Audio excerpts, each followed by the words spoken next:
Hello everyone, welcome to the channel study with Pooja. सो इस video में हम करेंगे फोटोसिंथेसिस इन हायर प्लांट्स के जो एमसीक्यू मास्टर केडर में पिछले एग्जाम्स में आए हुए हैं, तो वो डिस्कस करेंगे। सबसे पहले स्टार्ट करते हैं। During photosynthesis oxygen is evolved from which one of the followings. कि फोटोसिंथेसिस के दौरान जो ऑक्सीजन है वो कहाँ से इवॉल्व होती है, बनती कहाँ से है ऑक्सीजन? कार्बोहाइड्रेट से बनती है, प्रोटीन से, सनलाइट से, कि वाटर से? सो इसकी ऑप्शन आएगी ऑप्शन डी, वाटर से बनती है। ठीक है, क्योंकि जो उन्होंने पर्टिकुलरली हमें ये पूछा कि ऑक्सीजन कहाँ से इवॉल्व होती है, तो ऑक्सीजन जो है वाटर के ब्रेक होने से, फोटोलिसिस होती है ना, मतलब लाइट की प्रेजेंस में वाटर जो है वो ब्रेक होता है, तो फोटोलिसिस ऑफ वाटर बोलते हैं। उसमें अगर तो दो हैं तो यहाँ पे 4 हाइड्रोजन बनेंगे, मतलब 4 प्रोटॉन 4 इलेक्ट्रॉन प्लस ऑक्सीजन यहाँ पे साथ में बनता है। ठीक है, तो ऑक्सीजन कहाँ से आया? वाटर से आया, इसलिए इसका ऑप्शन है डी। देन है maximum rate of photosynthesis occurring. ज़्यादातर रेट ऑफ फोटोसिंथेसिस किस में होता है? फोटोसिंथेसिस सबसे ज़्यादा कहाँ पे होगा?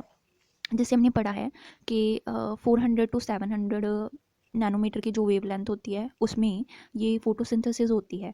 ठीक है, तो उसमें कलर होते हैं, विब ग्योर होता है। ठीक है, विब ग्योर होता है, तो यहीं पे सबसे ज़्यादा होती है। उन्होंने पूछा कि इसके ब्लू लाइट में होगी, रेड लाइट में होगी, ब्लू ग्रीन में होगी, या ब्लू रेड कलर में होगी? कलर की लाइट जो है वहाँ पे होगी, तो ब्लू और रेड कलर की लाइट में रेट ऑफ फोटोसिंथेसिस जो है वो सबसे ज़्यादा होती है, इसलिए ऑप्शन आएगी ऑप्शन डी। फिर है third question, in C4 plants Calvin cycle operates in. कि C4 साइकिल जो है उसमें कैल्विन साइकिल कहाँ पे चलता है? अभी देखो C4 प्लांट्स कौन से होते हैं? C4 प्लांट्स होते हैं जिनमें के वो हेड पाथवे जो है वो काम करता है। ठीक है, तो C4 साइकिल जो है इसके अंदर कहते हैं कैल्विन साइकिल, यानी कि C3 साइकिल कहाँ पे चलता है? तो जैसे हमने वो पढ़ा था ना, ये पहले क्या होते हैं यहाँ पे मीजोफाइल सेल्स, देन आगे जो हैं ये बंडल शीट सेल्स जो होते हैं वो होते हैं, है ना। तो उन्होंने पहले तो यहाँ पे वो ऑक्सैलो एसिड वगैरह बनेगा, ठीक है, C4 प्लांट का। देन यहाँ पे जो कार्बन डाइऑक्साइड संभल के आएगी वो कार्बन डाइऑक्साइड यहाँ पे कैल्विन साइकिल चलाएगी मीजोफाइल सेल्स में, सॉरी बंडल शीट सेल में। तो ऑप्शन है stroma of the mesophyll chloroplast, grana of mesophyll chloroplast, stroma of bundle sheath chloroplast की grana of bundle sheath chloroplast. जो डार्क रिएक्शन है वो स्ट्रोमा में होगी। ठीक है, तो इसीलिए हमारा जो है कैल्विन साइकिल ये चलता तो बंडल शीट सेल में है। बंडल शीट सेल कौन से? स्ट्रोमा के। ठीक है, सो स्ट्रोमा के बंडल शीट क्लोरोप्लास्ट सेल जो होते हैं वहाँ पे इस कैल्विन साइकिल पहले बाद में चलता है, पहले C4 साइकिल चलता है। ठीक है, जो C4 साइकिल के बाद जो प्रोडक्ट बना वो जब कार्बन डाइऑक्साइड को रिलीज़ करता है तो वो carbon dioxide bundle sheath cell में जाके वहाँ पे वो कैल्विन साइकिल जो है रुबिस्को के साथ मिलकर स्टार्ट करती है। आगे है फोर्थ क्वेश्चन है, enzyme that catalyse the carbon dioxide fixation in C4 plants. अभी ये क्वेश्चन जो है ना ये बार बार रिपीट होके आया हुआ है। ठीक है, ये क्वेश्चन जो 3704 वाला 37 वाला जो एग्ज़ाम हुआ था मास्टर केडर का उसमें भी आया हुआ है। उसके सारे सेट में ABCD सारे सेट में ये क्वेश्चन पूछा गया। देन उसके बाद जो ये 2617 वाला पेपर आया था 2021 वाला, उसमें भी ये क्वेश्चन पूछा गया था। ठीक है, सो ध्यान से कर लेना, इन क्वेश्चन को रिपीट होके आए हुए हैं। तो वो एंजाइम बताना है जिसकी वजह से जो कैटालाइज करता है कार्बन डाइऑक्साइड फिक्सेशन के लिए C4 प्लांट्स में। ठीक है, मतलब कि वो एंजाइम जो कार्बन डाइऑक्साइड को और दूसरे मतलब रिएक्टेंट को पकड़ता है, देन उसको आगे OAA में कन्वर्ट करता है, क्योंकि यहाँ पे 4 कार्बन कंपाउंड C4 साइकिल में पहले OAA बनेगा। तो ऑक्सैलो एसिटिक एसिड किससे बना? कौन एंजाइम है जो कैटालाइज करेगा कार्बन डाइऑक्साइड एंड जो पेप है उसको, फोस्फोइनोल पायरुवेट को? तो RUBP, PEP carboxylase, carbonic anhydrase के कार्बोक्सी डिसम्यूटेज। सो इसकी ऑप्शन आएगी ऑप्शन बी, पेप कार्बोक्सिलेज। पेप यानी कि फोस्फोइनोल पायरुवेट कार्बोक्सिलेज नाम का जो एंजाइम है, कार्बोक्सिलेज से ही पता चलता है कार्बन डाइऑक्साइड फिक्सेशन करेगा। ठीक है, तो पेप एंजाइम जो है वो C4 प्लांट में कार्बन डाइऑक्साइड फिक्सेशन करने में काम आता है। अगर C3 का पूछते हमें तो हम रुबिस्को कहते हैं। ठीक है, फिलहाल हमें पूछा नहीं। C4 का पूछा है तो C4 में पेप कार्बोक्सिलेज ऐसा एंजाइम है जो कि पहले प्रोडक्ट बनाता है कार्बन डाइऑक्साइड को फिक्स करके OAA। ठीक है, नेक्स्ट है maximum solar energy is trapped bye. ज़्यादातर सोलर एनर्जी जो है सनलाइट जो है वो किसके थ्रू ट्रैप होती है? प्लांटिंग ट्री के थ्रू, कल्टिवेटिंग क्रॉप्स के थ्रू, ग्रोइंग ग्रास के थ्रू, या ग्रोइंग एल्गई इन टैंक्स के। जो एल्गई है ग्रो कर रही उसमें सबसे ज़्यादा एनर्जी ट्रैप होती है। तो ये जो एल्गई होती है ना इसमें सबसे ज़्यादा एनर्जी ट्रैप होती है। क्योंकि इसके अंदर ज़्यादा वो एब्जॉर्ब करने की कैपेसिटी होती है, ठीक है। तो 400 से 700 नैनोमीटर के जो सारी वेवलेंथ वाले कलर्स होते हैं उसमें मैक्सिमम ये एब्जॉर्प्शन करती है लाइट की, ठीक है। तो इसकी ऑप्शन डी आनी है। ये भी बार बार क्वेश्चन पूछा गया, 2-3 बार तो आया ही हुआ है पेपर में। Then carbon dioxide join the photosynthetic pathway in, carbon dioxide photosynthetic pathway में कहाँ पे आती है? PS1 में, फोटो सिस्टम 1 में, फोटो सिस्टम 2 में, लाइट रिएक्शन में कि डार्क रिएक्शन में? तो जो कार्बन डाइऑक्साइड पहुँचती है यहाँ पे, तो देखो वो लाइट हार्वेस्टिंग सिस्टम जो है वो कैरोटीन वगैरह वो एनर्जी देते हैं अंदर सेंटर, रिएक्शन सेंटर में, क्लोरोफिल में, है ना, वो वाला सिस्टम चलता है। देन वो एक्साइटेड स्टेट में जाता है तो अपने इलेक्ट्रॉन को लूज़ करता है, देन वो फोटो सिस्टम 1 में जाता है ना। ये फोटो सिस्टम 1-2 का तो ये था, बट ये लाइट रिएक्शन में चलो होता है ना, बट इस यहाँ पे कार्बन डाइऑक्साइड नहीं बनती, यहाँ पे ATP वगैरह बनता है, ठीक है। तो अभी जो ये कार्बन डाइऑक्साइड ज्वाइन करती है फोटोसिंथेटिक पाथवे, वो करती है डार्क रिएक्शन में, ठीक है, dark reaction, non cyclic photophosphorylation में। देन है first carbon dioxide acceptor in C4 plants is, C4 plants में फर्स्ट कार्बन डाइऑक्साइड एक्सेप्टर कौन है? पहले कौन कार्बन डाइऑक्साइड को एक्सेप्ट करता है? फोस्फोइनोल पायरुवेट, राइबोलोज 1,5 डाइफॉस्फेट यानी कि बिसफॉस्फेट, ऑक्सैलो एसिटिक एसिड या फोस्फोग्लिसरिक एसिड? सो इसकी ऑप्शन आनी है ऑप्शन ए, फोस्फोइनोल पायरुवेट, ठीक है, PEP, पेप।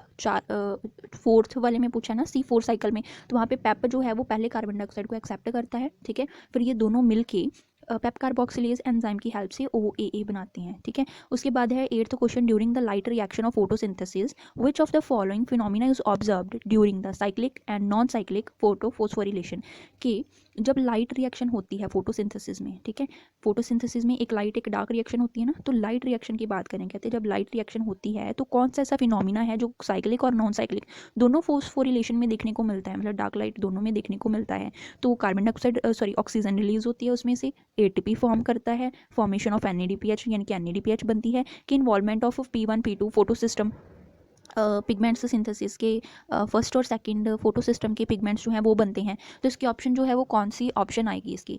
सो यहाँ पे हम करेंगे कि बी ऑप्शन आएगी, ठीक है।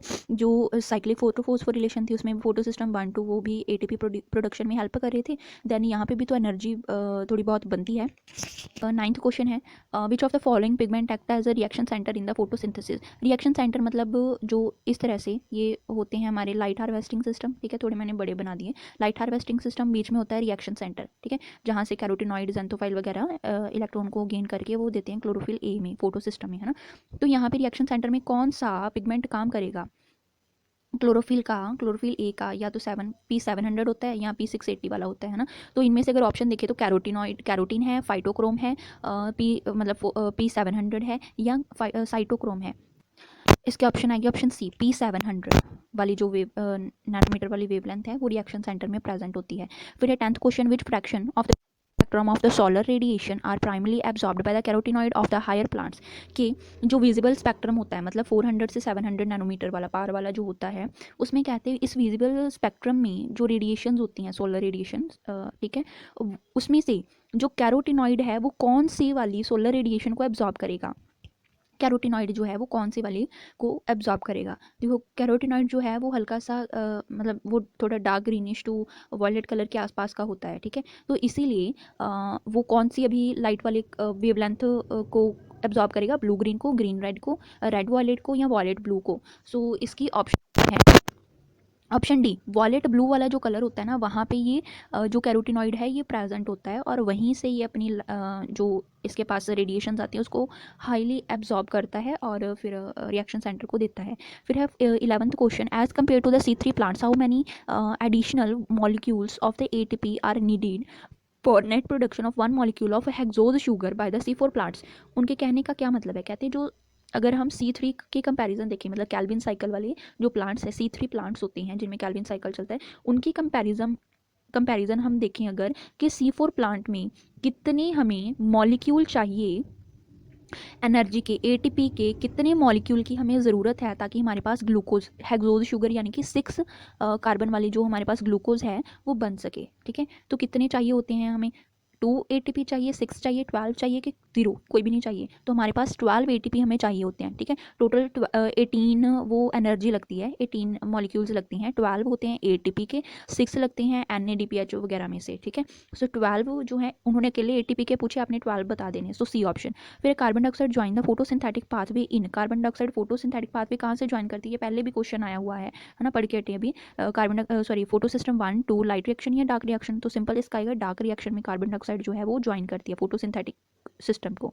उसके बाद है essential substrate for the photo respiration is, photo respiration okay, ये हमने पिछले वीडियोस में पढ़ा हुआ है, ठीक है। अगर आपने पिछले वीडियोस इसके डिटेल्ड वीडियोस नहीं देखी तो आप देख सकते हो, देन एमसीक्यूज करोगे तो आपके लिए ये एमसीक्यूज समझना और सॉल्व करना बहुत ही आसान हो जाएगा। इसेंशियल सबस्ट्रेट मतलब सबसे ज़रूरी सबस्ट्रेट जो है फोटो रेस्पिरेशन के लिए कौन सा है, तो फोटो रेस्पिरेशन हमें पता होना चाहिए कि लाइट की प्रेजेंस में जब प्लांट्स में जो ऑक्सीजन है वो यूज़ होकर कार्बन डाइऑक्साइड को रिलीज़ करती है। वैसे तो प्लांट्स कार्बन डाइऑक्साइड को यूज़ करके ऑक्सीजन रिलीज़ करते हैं ना, हमारे लिए ये एनवायरनमेंट में ऑक्सीजन रिलीज़ करते हैं, बट फोटो रेस्पिरेशन में क्या होता है कि लाइट को यूज़ करके प्लांट्स ऑक्सीजन को लेते हैं और कार्बन डाइऑक्साइड को छोड़ते हैं, ठीक है। तो कहते हैं इसमें इसेंशियल सबस्ट्रेट कौन सा बनता है, सबसे पहले जो सबस्ट्रेट बना वो कौन सा था, फोस्फोग्लिसरिक एसिड, सेरीन, ग्लाइसिन या ग्लाइकोलेट। तो यहाँ पे ग्लाइकोलेट जो है वो फोटो रेस्पिरेशन के दौरान इसेंशियल सबस्ट्रेट के तौर पे काम करता है, ठीक है, इसेंशियल है ये ग्लाइकोलेट जो होता है। सो ऑप्शन डी यानी है। नेक्स्ट है photosynthetic pigments found in the chloroplast of higher plants occur in, कि जो फोटोसिंथेटिक पिगमेंट्स बनते हैं क्लोरोप्लास्ट में, क्लोरोप्लास्ट होता है ना मेन फोटोसिंथेसिस की साइट जहाँ पे फोटोसिंथेसिस होगी, तो कहते हैं हायर प्लांट्स में क्लोरोप्लास्ट के अंदर जो फोटोसिंथेटिक पिगमेंट बनते हैं वो असल में बनते कहाँ हैं, क्लोरोप्लास्ट के कौन से पार्ट में, थाइलाकॉइड मेम्ब्रेन में, प्लास्टोग्लोब्यूल्स में,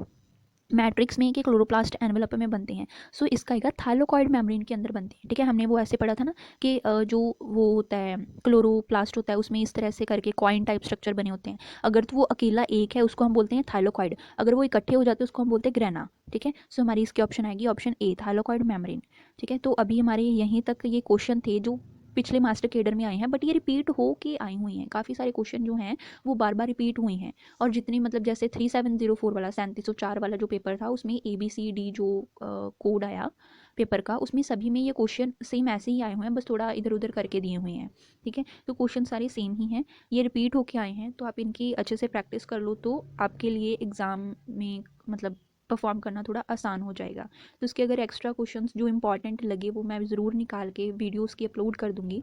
सो अगर आपको वीडियो अच्छी लगे तो आप वीडियो को लाइक ज़रूर करो एंड चैनल को सब्सक्राइब कर दो, ताकि आपको आगे बेल आइकन को दबा के आपको बाकी की नोटिफिकेशंस मिलती रहें।